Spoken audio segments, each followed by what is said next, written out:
पहले हमें पता है परमात्मा की दया से, लेकिन ये सदग्रंथ इसलिए दिखाने पड़ते हैं कि आपको ज्ञान हो। और यदि ये दास ये सदग्रंथ ना दिखावे, जैसे परमात्मा कबीर जी आए थे 600 वर्ष पहले, वही ज्ञान जो उन्होंने बताया, ये दास केवल उनके दिए हुए ज्ञान को आपको एज ए लाउड स्पीकर सुना रहा है। इसमें कोई अपनी तरफ से नहीं मिला है, ना मेरा कोई अभिमान इस बात में मन ने कोई खोज कर लियो, ये तो भगवान ने दे रखा है। और दास आपको सुना रहा है, बस इतना सा योगदान है। इसमें मान बढ़ाई वाली बात हो ही नहीं सकती। मान बढ़ाई तो उसकी हुआ, वो मान जिसने अपनी कोई डिस्कवरी कर दी हो, नहीं।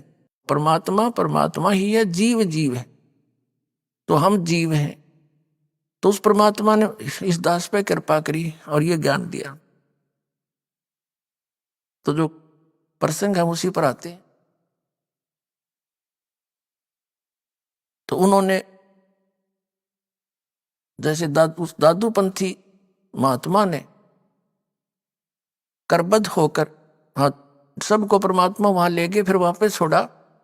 और उसने करबद्ध होकर ये कहा कि भगवान ये वाणी लिखवा दो, और ये वाणी आने वाले समय में जीवों के उद्धार का कारण बनेंगे। तो गरीबदास जी का हाथ जोड़ के खड़ा हो गया। तो गांव वाला ने सोची कि ले भाई, छोरे का शरीर बाबा जी के भी हो गया, भी पागल हो गया इसके गिले।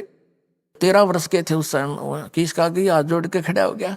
तो पुणात्मा गरीबदास जी ने तीसरे दिन उनसे बात करी, बोले नहीं बालक की तरफ भाग ले, इधर फुर फुर करके कभी इधर भाग जा। तीसरे दिन खड़े हो गए और कहने लगे, गोपाल दास अगर सारी लिख है तो लिखवाऊं, ना तो कती नहीं। न बोला जी मैं तो कती घर तो फारिग होकर रहा हूं, मेरा तो कोई उद्देश्य रहा नहीं, जैसे कहोगे मैं लिखता रहूंगा। तो गरीबदास जी का अपना एक बेरी का बाग था। उस बेरी के बाग में बैठ के, उसमें एक जंडी का पेड़ था, उधर जंडी जुंडी हुआ करती पहले, ऐसा बरानी साग से था।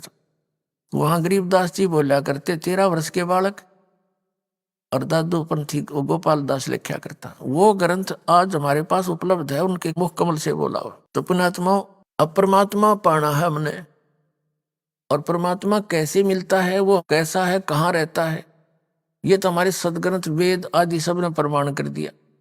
और वो कैसे मिलता है, वो सच्चिदानंद घनब्रह्म की वाणी में सुख संवेद में प्रमाण है वो। तो कहने का भाव ये है कि जैसे 600 साल पहले परमात्मा आए थे और यही ज्ञान दिया करते थे, और ये दास आज उन्हीं का दिया हुआ वो अनमोल खजाना उसके बच्चों तक पहुंचा रहा हूं। तो उस समय यही कमी थी उस समय कि समाज शिक्षित नहीं था, और परमात्मा उनको ये सदग्रंथ नहीं दिखा पाए, क्योंकि सदग्रंथों तक ये ब्राह्मण गेंडली मारे बैठे थे उसके ऊपर, वेद और गीताओं पे हैं, कि ये किसी और नहीं पढ़ सकता, इनको ब्राह्मण पढ़ देंगे। एक खरखौदे के पास एक गांव है, वहां का एक जाट परिवार का लड़का था। उसके मन में प्रेरणा हुई, संस्कृत भाषा पढ़ के फिर सदग्रंथों को पढ़ूंगा और अपना निष्काम भाव से लोगों को शिक्षा बताया करूंगा, ज्ञान, इस उद्देश्य से। और उस समय काशी विद्यापीठ में केवल ब्राह्मणों को ही प्रवेश पाता था, ब्राह्मणों के बच्चे ही, और नहीं पा सकते थे, उनका अपना नियम था, और कोई अधिकारी नहीं था संस्कृत पढ़ने का। तो उसने गांव से एक झूठा सर्टिफिकेट बनवा लिया, पहला नंबरदार हुआ कर जाना पढ़ से।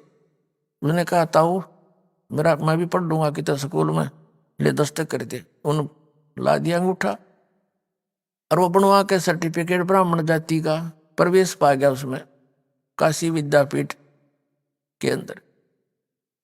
और वहां अव्वल आवाज सबसे टॉप करे, सब ब्राह्मणों के बच्चों से आगे सबसे टॉप में आवे, प्रत्येक क्लास में शिक्षा पूरी होली। तब वहां से वो अपना विदा होने लगे।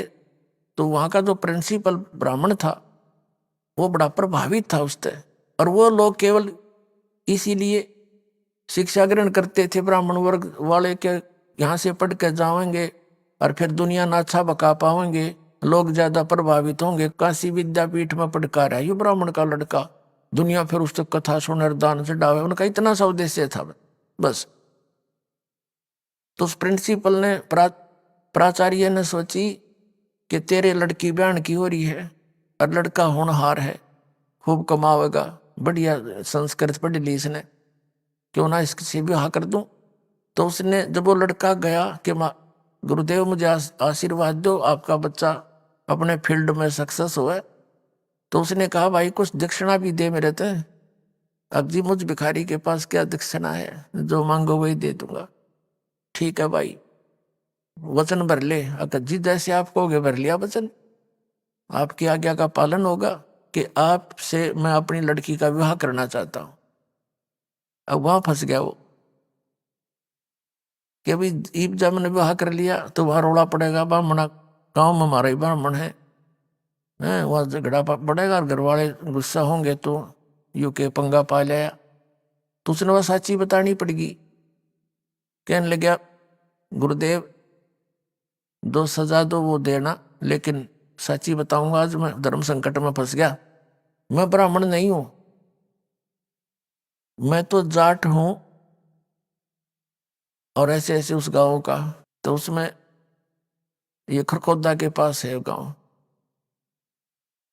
और मैं वहां का जाट हूं, किसान हूं, और मैं आपकी लड़की से ब्याह नहीं कर सकता, मैंने घर के कूटेंगे, वहां से निकाल देंगे, मैं फिर कहाँ रहूंगा। तो उससे वो गुस्सा हो गया कि तू कैसे यहाँ प्रवेश पाया। उसने कहा जी मैं ऐसे, मेरी इच्छा थी हार्दिक शिक्षा ग्रहण करूं, इसलिए ये नकली झूठा सर्टिफिकेट बनवा लाया था मैं गांव वाले थे। तो उसने श्राप दे दिया उसको जैसे तैसे, और कहा कि वचनबद्ध तू हो गया है। कहा जी आज के बाद इस संस्कृत को ना पढ़ेगा, ना आगे तू पढ़ाएगा किसी को भी संस्कृत, और सदग्रंथों को भी तू नहीं पढ़ेगा।